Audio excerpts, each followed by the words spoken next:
There's this mindset that we as immigrants sometimes come to Canada with, where we make a trade-off between what we want to do with our lives and what we need to do for the sake of immigration. I fell into that trap, and many immigrants have either fallen into that trap or are on their way to falling into that trap. We're adding the next element of immigration. Now we need to stay in the country and we'll do whatever it takes. God forbid we get sent back to our countries. We want to talk about that immigrant mindset, and I will actually talk a little bit about my experience in that mindset as well. And we're going to talk about how to, like, one, think about all of the consequences that happen as a result of that decision and how to break out of that mindset.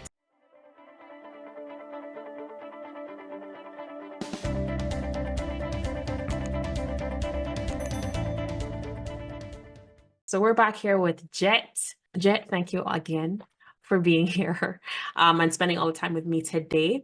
I'm going to read a quote from my book, right? So this is my book, From Foreign Student to Canadian Citizen and Everything in Between. And it's a memoir and a how to move to Canada from the going to school route, right? And I have here literally, I landed a job classified under NOC Level B as an AutoCAD drafter. What they were paying me didn't matter to me much at the time. As long as I could afford to live, rent, eat, and save some money, my eyes were on the prize. Permanent residency was the goal. And that is literally how I felt in the moment. I didn't care. It didn't matter. It met the criteria for express entry, and that's all that mattered for me. But in doing that, I ended up doing something for much longer than I had planned to. I ended up doing something that I was good at, but I wasn't in love with. And I ended up accepting way less pay than I was actually worth. And I set a precedent for them as to what I was willing to accept. And so I continued to be underpaid for the entire 8 years that I worked here.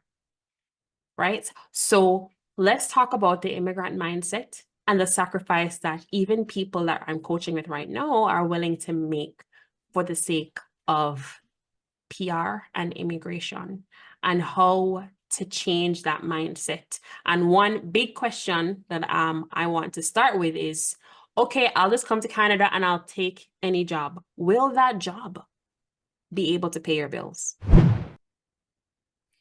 Yes. So the answer is usually no. The answer is usually no.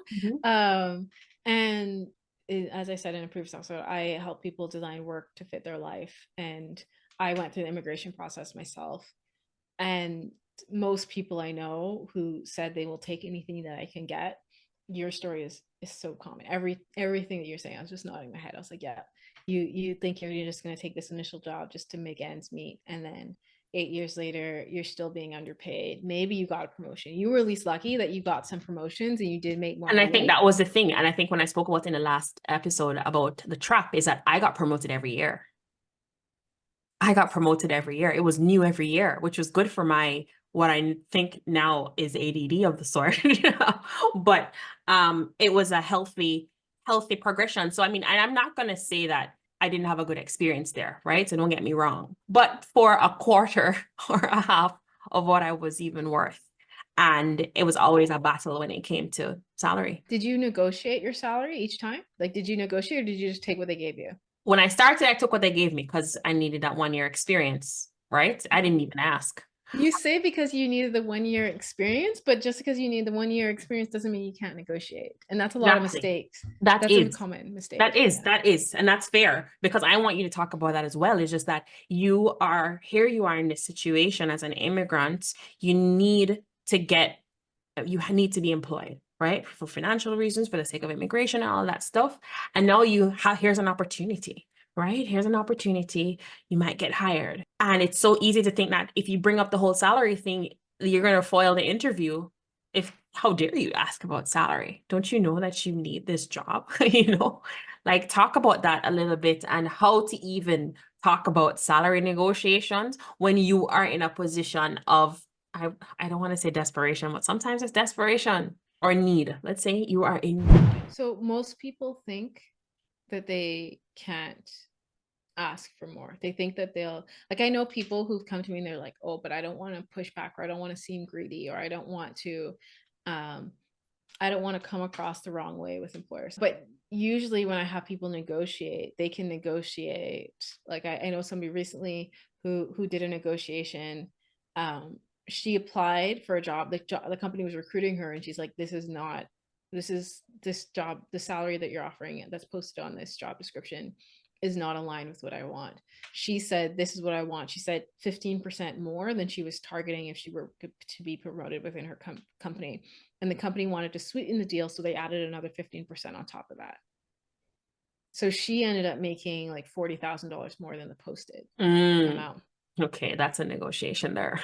That is a negotiation. And these things are, people think that they're uncommon or unheard of. And I will say, for the average person, like going back to our last episode, if you sell yourself poorly, and if you're just saying like, this is what I do, this is the list of tasks and responsibilities that I've had, You don't have grounds to negotiate. No grounds to negotiate. But if you said, this is how I add value to your company, this is how I'll help your company, this is why you need me, you have grounds to negotiate. And yes, some companies will push back and say no, but the truth is, when you're selling yourself this way, you'll be in negotiations with more than one company. So you'll have options. Yeah. I've had a client last year who, she was making $70,000, and she was adding so much value to her company. So many times, people who, I know you were in this situation too, Kristina, where they let people go, and then they have a good worker who is always doing the extra mile, and then they just keep on handing more work to that good worker, but they don't add the salary, even though they got rid of a full-time staff member. And they just keep that work on you, and they tell you it's temporary. Then 3 years later, 4 years later, you're still doing the jobs of multiple people, but you've automated it and you figured out a way to make it work, but you're still working too many hours, and you're starting getting to the point of burnout. And then once your health is gone, it's gone. And you can't recover. Like you can recover, but you cannot recover while doing that work at that pace, at that level within that company. And so this client that I worked with had replaced 5 other full-time staff members. And they had right? And they had given her all of that work, and they had barely increased her salary. And she was under earning for even her individual role. Yep. Everybody that she had replaced. Are you talking about me? Everybody that she had replaced earned $50,000 more than she did base salary. Plus they had bonuses. And a lot of them were like expats or foreigners. So they had living stipends and all these other things. And they were just, so their bases were typically like 125 minimum, 125 to 160 base. Plus they would get a commission on the work that they were earning. And their commissions could be like up to 100,000.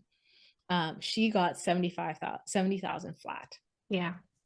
And was doing the work of 5 people who had left at that higher level. And I said, that doesn't make any sense. I said, did you ask to be promoted and given the bonuses? And they said she has to wait her turn. And then they told her she was replaceable. Right? And they said it in a really dismissive, condescending way. And I said, okay, we need to get you into a new company. And because I think that's the fear. Sorry. Go ahead. Well, I think that's the fear that people will have, that I would have had if I was trying to land this job for my PR, for them to basically dismiss me, and I'd have to actually take the dismissal. I'd have dismissal. The dismissiveness. Yeah, I'd have to take what they said and either stay or go find another job. And it was enough finding the one job. So how then do we help people to change the narrative so that they are more in control versus the employer? So I followed that situation with this client. It's the same thing that I would recommend that you do or anybody else do in this situation. We mapped out the main employers in her field, like different competitors in her field. Because they had not promoted her to like the role that she was supposed to be at, there was no non-compete in place for her. And she was able to take over her clients. Oh. And so she could take all of that business from the company because they had no non-compete in place because they refused to pay her and give her the promotion that would have the non-compete. And so we made a list of companies where she could help and she could add value, people in similar fields, like, or companies doing the same type of work. And we had her pitch herself to work at those companies. The first company said, we'll pay you $30,000 more. But they kind of were still, there was still this like dismissiveness in their attitude. And so that wasn't the right fit because she already felt the wrong vibe there. But they said that she had sold herself better than anybody else. Like they were shocked at how well she was selling herself. The second company kind of gave her the runaround, and they were like, okay, yeah, maybe we can work with you. I'll bring in our executive to come and speak with you. And then this third company that she pitched herself to said, okay, we are trying to build our brand. You can help us build our brand and give us a baseline level of clients. They gave her $160,000 starting. So that's $90,000 more. They said, if you hit your targets for bringing your clients over, we'll increase your base salary 10%, and your bonus can be up to 2 times your salary.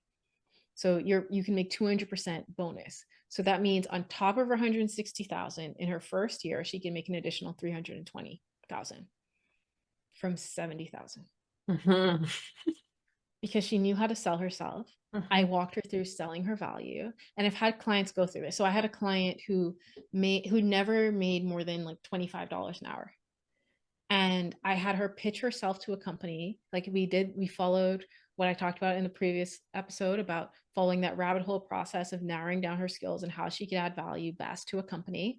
We found companies that have that need, and then she pitched herself to that company. Yeah. She went from never making more than $25 an hour to landing an ongoing contract with an initial amount of she charged, I think it was $8,000 for a 3-day workshop. $8,000. When you go from 25, like this is more than a month's salary that she made for a 3-day workshop that she could then repeat. Yes, yeah. 3 days. Because you know how you fit in the problems that you are solving. Mm-hmm. And this is something that most people don't understand. Mm-hmm. And so you talked about, well, it's going to be so hard for you to find a job. How can you negotiate? Mm-hmm. If you know how to identify the problem mm-hmm. and know who has that problem, you know the people who will pay you. Yeah. Mm-hmm. Mm. Does this feel like true to your experience? Because like, since then, you've designed your own career, right? Like you've designed your own career, you've made money, you are like getting close or have replaced the income from your previous job. And but is that not by meeting people's needs and solving problems? And you're listening to people. That's exactly what it is. Yes. That's exactly what it is. It's exactly what it is. And I know, but I feel like it's a little bit different, I guess, maybe mentally for the job seeker versus the business owner. But it's not. I know you're going to tell me it's not, but they have to see it differently, especially they have to be able to see it differently because, I mean, I feel like, yeah, like it's different. It's different. I can remember my 2014 self. I remember her, and I don't know if I could have seen it because going home was the end of the world. It's not, by the way, guys. No, it's not. No, it's not. I've went back home and I've lived several times, like since I've graduated, and I've taken breaks and I've lived there for I think up to a year and a half. I will say, like, again, the Bahamas is a bit smaller than, no, it's quite a bit smaller than Jamaica. Not land mass wise, but population wise. So sometimes I feel like I'm on a little rock. Like, I mean, like literally the island I grew up on. We're larger because our islands are scattered, but the little island I grew up on, sometimes I need a little break because going from a big city to a small one is hard. Everybody knows everybody. Like in Canada, you can come and create a whole new identity for yourself, be whoever you want. And then there it's like, nah, I know your parents. Like, I know your grandparents, I know your granny, I know your granddaddy. Like I need, like you can't recreate yourself in the same way. But it's easy to, like you said, get stuck in this idea of I'll take what I can get. And a lot of people do not understand knock codes. I spoke with an immigrant recently and I was like, he's like, yeah, I'm going to apply for PR. And I was like, okay, what knock code are you applying under? He's like, what's knock? And I was like, what? I was like, what are you doing? And I didn't realize there are a few things. I worked at an international student center, so I was familiarized with immigration processes, and I sat on workshops where immigration consultants are coaching international students through the process. And a lot of people do not have these tools and knowledge, and that's one of the things that you provide to people so well, to help them understand, what is the Canadian government looking for? The Canadian government is looking for people who can solve problems, and you need to have an Their entrepreneurial problems. mindset. Their problems, yes, not your problems. Their problems. And you need to have an entrepreneurial mindset to work. That was one of the biggest things I discovered when I applied for a job. When I was looking, and I went from 0% response rate to over 100 job applications to a 70% response rate to 10 job applications, was that you have to know how to sell yourself, but you also have to sell yourself like you are an entrepreneur. Like, I started to sell myself like I was a business owner, Person. or I was a product. Like, I was selling myself as I am a benefit to this company, and this is how I benefit this company. I describe like the interview process. So many people think of it as I'm sitting on one side of the table and the CEO or the interviewer is on the other side of the table. And I always tell my clients, imagine there is a big Lego in the middle of that table. That Lego is the company that they are trying to build. Your skills, qualifications, experience, how you add value are those Lego blocks. All of the different teammates, they're adding their Lego blocks to build out this Lego into what the CEO envisions the company to be. And that CEO is envisioning that company based on the problems that their clients are having and the problems that their clients are experiencing. And you are filling in those Lego blocks to help that CEO build out an empire that can give salaries to 5 people or tens of thousands of people. And so the CEO needs that money coming in and solving those problems. If you're going to fill in those Lego blocks, but you're just looking at your side of the problem, and you're like, I think my Lego can fit here, or I don't know what I do, or these are the tasks that I did at my previous company, but I don't know how it can help you. So you can tell me maybe which Lego block, like how I can fit in.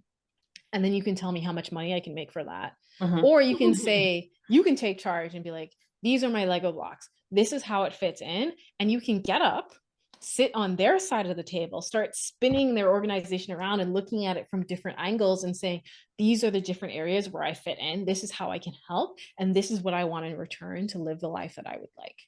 And that is how you make money. That is how you're not stuck and feeling like, oh, what if I negotiate and they say no? Because then you'll have a ton of opportunities lined up. Another thing that I also did, that I find a lot of people do, is I reached out to a few people that I know, basically asking for a job.